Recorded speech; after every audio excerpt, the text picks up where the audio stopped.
నమస్తే. ఇన్నాళ్ళు నన్ను సపోర్ట్ చేస్తూ, ఎంకరేజ్ చేస్తూ మీ ప్రేమని నాకు అందిస్తున్న ప్రతి ఒక్కరికి కృతజ్ఞతలు. అలాగే ఈ వీడియో కూడా ఖచ్చితంగా మీకు ఉపయోగపడుతుంది. లైక్, షేర్ అండ్ సబ్స్క్రైబ్ చేసి మీ సపోర్ట్‌ని నాకు అందించండి. అలాగే ఈ వీడియో పట్ల మీకున్న అభిప్రాయాన్ని కామెంట్ సెక్షన్‌లో కామెంట్ చేసి తెలియజేయండి. ఇప్పుడు వీడియోని చూద్దాం. నమస్తే. Welcome to our channel. నేను పద్మిని. ప్రస్తుతం మనతో పాటు ప్రముఖ ఆధ్యాత్మికవేత్త, ఆస్ట్రోన్యూమరాలజిస్ట్, వేదిక్ వాస్తు స్పెషలిస్ట్, శ్రీ విద్య మరియు హనుమత్ ఉపాసకులు, బ్రహ్మశ్రీ డాక్టర్ సిస్లా జయశంకర్ గారు ఉన్నారు. మాట్లాడతాం. సార్ నమస్తే సార్. ఆయుష్మతి భవ. బాగున్నారండి? బాగున్నానమ్మా, మీరు ఎలా ఉన్నారు? నేను బాగున్నాను సార్. సార్, భర్త భార్యకి వశమై ఉండటం చాలా చాలా ధర్మబద్ధమే. భార్య భర్తకి వశమై ఉండటం అది కోరుకోవాలి కూడా. ఎందుకంటే ఇవాళ రేపు మనం చూస్తున్నాం, పరస్త్రీ వ్యామోహంలో కొట్టుమిట్టాడేటటువంటి మొగుళ్ళు, లేకపోతే పరపురుష వ్యామోహంలో ఉన్నటువంటి ఆడవాళ్ళు, అంతే కదా. అంతే. ఆ పురుషుడు వెళ్ళి స్త్రీ దగ్గర వెళ్తాడు కదా. అంటే ఆ స్త్రీలు పరపురుష వ్యామోహంలోనే ఉన్నారు కదా. డెఫినెట్ గా ఇద్దరు ఈక్వల్ రోల్ ని ప్లే చేస్తున్నారు. సో ఈ ప్రాబ్లం బాగా ఫేస్ చేస్తూ ఉన్నారు, ఆడవాళ్ళు అవ్వచ్చు, మగవాళ్ళు అవ్వచ్చు. అలాగే ఇక వ్యసనాలు అయితే కొన్ని ఏళ్ల నుంచి ఎలాగో ఉండనే ఉన్నాయి. వ్యసనాలకి వాటి బారిన పడి అసలు భార్యల్ని లేకపోతే కుటుంబాన్ని పట్టించుకోకుండా బలాదూరుగా తిరగటం, లేకపోతే తాగి పడుకోవటం, అసలు కుటుంబ భారాన్ని మోయట్లేదండి, ఆడవాళ్లే చేసుకురావటం అని అంటే నిజంగా చాలా చాలా కష్టం. కష్టం పగవాడికి కూడా రాకూడదు. లేకపోతే పిల్లల్ని పట్టించుకొని తండ్రి కనుక ఉంటే అది ఇంకెంత వాళ్ళ పిల్లలు విక్టిమ్స్ గా మారేటటువంటి పరిస్థితి ఉంటుంది. సో ఇట్లాంటి పరిస్థితులు ఉన్నప్పుడు భర్త తమ వశం అవ్వాలి అని అంటే ఏం చేయాలి? ఇట్లాంటి పరిస్థితి మాత్రమే, ఏదో అత్తగారి మాట వింటున్నాడు లేకపోతే ఆడపడుచు మాట వింటున్నాడు మాకు వశం అయిపోవాలంటే అది అయ్యే పని కాదు. అన్యాయంగా ఏదో మీకు ఇబ్బంది ఎదురవుతోంది అని అంటే, మీకు ధర్మబద్ధంగా వశం అవ్వాలి అంటే ఏం చేయాలి? అసలు ఇవాళ రేపు వశీకరణం అనే దానికి అర్థమే మారిపోయింది. అవును, చాలా. అది ఆ వశీకరణం అనేది పెద్ద బిజినెస్ బ్యాంక్ అయిపోయింది. పెద్ద భయంకరమైన పదం అది. భయంకరమైన పదం, భయంకరమైన బిజినెస్. బిజినెస్ కూడానా? అంతే కదా మరి. వశీకరణ హోగా అని పెద్ద పెద్ద యాడ్లు వస్తాయి కదా, వశీకరణం చేయబడును. అంటే ఏమిటి, సెవెంత్ సెన్స్ లో చూపించినట్టు వశీకరణ చేస్తారా అని. ఆ వశీకరణం అనే పదం పెద్ద వ్యాపారాత్మకం అయిపోయింది. ఇక్కడ వశీకరణం అంటే ఏంటంటే, భగవంతుడికి భక్తుడు వశమైనట్టుగా, తల్లిదండ్రులకి పిల్లలు వశమైనట్టుగా, బాధ్యతకి కుటుంబ యజమాని వశమైనట్టుగా, కుటుంబానికి బాధ్యతలకి అలాగే భార్యా పిల్లలకి వశం అవ్వాలి. అలాగే భార్య కూడా నా పిల్లలు, నా భర్త, నా అత్త మామలు, నా సంసారం అనేదానికి వశం అవ్వాలి. ఏంటి, ఒకవేళ ఎవరి బాధ్యతను వాళ్ళు మర్చిపోయి, ఉదాహరణకి చాలామంది పురుషులు, స్త్రీలు బాధ్యతను మరచి కుటుంబాన్ని, పిల్లల్ని నెగ్లెక్ట్ చేసి అన్యథా వేరే ఇతరత్ర కార్యక్రమాలకు ఇంపార్టెన్స్ ఇచ్చి తిరిగే వాళ్ళు చాలా మంది ఉంటారు. అట్లాగే దుర్వ్యసనాలు బారిన పడి కుటుంబాన్ని అశ్రద్ధ చేసే వాళ్ళు ఉంటారు. లేదా పరస్త్రీ వ్యామోహంలో, మీరు అన్నట్టుగా పరస్త్రీ వ్యామోహంలో నిన్న మొన్న కూడా ఒక కేసు చూసాం, చాలా సెన్సేషన్. పవిత్ర అండ్ చందు చివరికి మరణమే ఇద్దరికి కూడా. అది.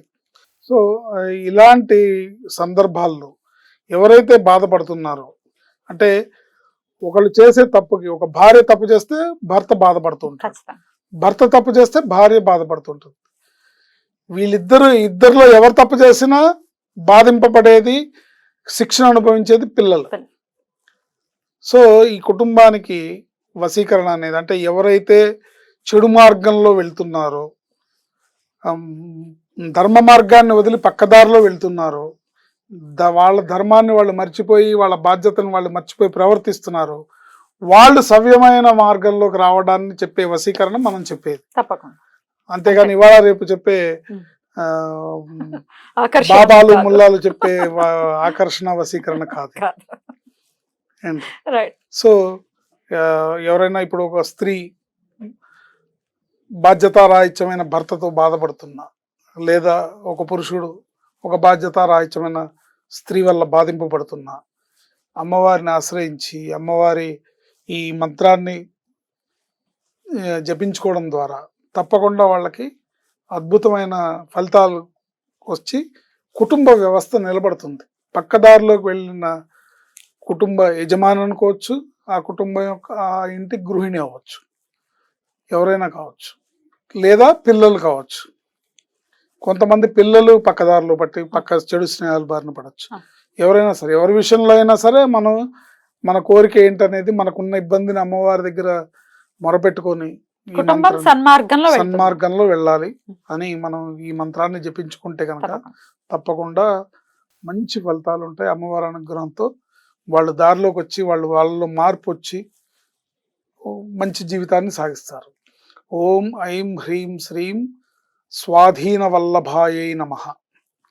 ఓం ఐం హ్రీం శ్రీం స్వాధీన వల్లభాయై నమః అనే మంత్రాన్ని రోజుకి 1000 సార్లు చొప్పున 25 రోజులు కనుక జపించుకున్నట్టయితే తప్పకుండా వీళ్ళ ఏ బాధతో, ఏ కోరికతో, అంటే ఏ సదుద్దేశంతో వాళ్ళు ఈ అమ్మవారిని ఆశ్రయించారో వాళ్ళ కష్టం తీరి వాళ్ళ కుటుంబం గాడిలో పడుతుంది. చక్కగా అమ్మవారికి తగు రీతిలో షోడశోపచార పూజలు కానీ పంచోపచార పూజలు కానీ చేసుకొని ఈ మంత్రాన్ని జపించి అమ్మవారికి చక్కగా బెల్లం పాయసాన్ని నివేదించి మంగళవారం శుక్రవారం వీలుంటే, లేకపోతే ఒక్క శుక్రవారం అయినా సరే అమ్మవారి ఆ రూపంలో ఎవరికన్నా కాస్త విశేషమైన పూజ, ఒక ముత్తైదుని పిలిచి ఆవిడకి ఏదన్నా పండు తాంబూలం ఇవ్వడము, నమస్కరించుకోవడం చేసినందువల్ల అమ్మవారి అనుగ్రహం వాళ్ళ రూపంలో, వాళ్ళ ఆశీర్వాదం రూపంలో మనకు అందుతుంది. ఓం ఐం హ్రీం శ్రీం స్వాధీన వల్లభాయే నమః. ఇక్కడ ఈ వశీకరణం అన్నా స్వాధీనపరచుకోవడం అన్నా అర్థం అమ్మవారు కూడా పరమేశ్వరుణ్ణి వశం చేసుకోవడానికి తపస్సు చేస్తుంది. కొన్ని వేల సంవత్సరాలు ఏంటి పరమేశ్వరుని వశం చేసుకోవడానికే తపస్సు చేస్తుంది. ఎందుకు? ఆయన్ని వశం చేసుకొని ఆయన ద్వారా లోక కళ్యాణార్థమై జరిపించాల్సిన కార్యక్రమాలని జరిపించడం కోసం. అంతేగాని ఆవిడ స్వార్థాన్ని, ఆవిడ కొంగును ముడేసుకోవాలని కాదు. నేను నుంచోమంటే నుంచోవాలి, నేను కూర్చోమంటే కూర్చోవాలి, ఇలాంటి డిక్టేటర్షిప్ కోసం కాదు. సో అలాంటి స్వాధీనానికి, అలాంటి వశపరచుకోవడానికి ఒక కుటుంబంలో ఎవరు బాధితులో వాళ్ళు ఈ మంత్రాన్ని జపించుకోవడం ద్వారా తప్పకుండా వాళ్ళు వాళ్ళ కష్టాల నుంచి బయటపడి ఏదైతే మీకు బాధ ఉందో ఆ బాధ తొలగి చక్కగా కుటుంబం దారిలో పడుతుంది. ఆన్ దిస్ నోట్ సార్, నాకు ఒక డౌట్ వచ్చింది. ఇప్పుడు ఆల్రెడీ తప్పుడు మార్గంలోనే ఉన్నారు, అలా ఆడవాళ్ళు అవ్వచ్చు, మగవాళ్ళు అవ్వచ్చు. మనస్సులో పరమాత్మ ఖచ్చితంగా ఉన్నాడు, వాడు చెప్తూనే ఉంటాడు, ఏ నువ్వు చేసే తప్పు అని చెప్తూనే ఉంటా. దాన్ని నోరు నొక్కేసి ప్రబోధాన్ని ఎప్పుడు మరవకూడదు, పెడచెవిన పెట్టకూడదు, చెప్తూనే ఉంటుంది. కానీ ఆ చెప్పటమే పరమాత్మ చెప్పటం అని చెప్తూ ఉంటారు కదా. మరి అయితే కంట్రోల్ చేసుకోలేకపోతున్నామండి, మా మనస్సు మా కంట్రోల్లో లేదు అనుకున్న వాళ్ళు తమ మనసు తమ కంట్రోల్లో ఉండటం కోసం ఈ మంత్రాన్ని ఆశ్రయించవచ్చా? అంతే, ఆశ్రయించవచ్చు తప్పకుండా. రైట్. ఎందుకంటే మీరు చేస్తున్నది తప్పని తెలిసి మీరు చేయకుండా ఉండలేకపోతున్నారు కాబట్టి, అది చేయకుండా ఉండడానికి అమ్మ నాకు శక్తిని ప్రసాదించని అమ్మవారిని అడుగుతున్నారు కాబట్టి చేయొచ్చు. అదే పలానా ఆయన నాకు నచ్చాడు, ఆయన నాకు వశం అవ్వాలి ఏంటి, ఇలాంటి వాటికి ఇది ఎట్టి పరిస్థితుల్లో అమ్మవారు చూస్తూ ఊరుకోదు. ఏంటి, త్రిశూలం పెట్టి ఒకటి పొడుస్తుంది, జోలికి వెళ్ళదు. అటువంటి వాటి జోలికి వెళ్ళకూడదు. మన మనసు మనకి స్వాధీనంలో ఉండాలి అని అంటే మన మనసు స్వాధీనంలో ఉండాలి, మన ఆలోచన మన స్వాధీనంలో ఉండాలి. కుటుంబం అంతా ఒక కుటుంబ యజమానికి స్వాధీనంలో ఉండాలి. భర్త స్వాధీనంలో భార్య ఉండాలి, భార్య స్వాధీనంలో భర్త ఉండాలి, పిల్లలు ఉండాలి, ఆ కుటుంబం కుటుంబ వ్యవస్థే భారతదేశానికి పట్టుకొమ్మ. కుటుంబ వ్యవస్థే భారతదేశానికి బలం. ఇవాళ ప్రపంచం అంతా భారతదేశాన్ని చూసి గర్వపడుతూ ఈ కుటుంబ వ్యవస్థ మాకు కావాలని అడాప్ట్ చేసుకుంటున్న రోజుల్లో ఇబ్బందులు పడతారు, కష్టాలని కొని తెచ్చుకుంటారు. చివరికి ఎండింగ్ ట్రాజెడీయే తప్ప దానివల్ల ఎప్పుడు ఎండింగ్ అనేది సుఖం కాదు. శుభం కార్డ్ అనేది ఎప్పుడైతే తప్పు చేస్తున్నామో వాళ్ళ జీవితంలో శుభం కార్డ్ అనేది పడదు. గుర్తుంచుకోవాలి. చాలా అద్భుతంగా వివరించారు sir. Thank you so much. నమస్తే. ఆయుష్మతి భవ.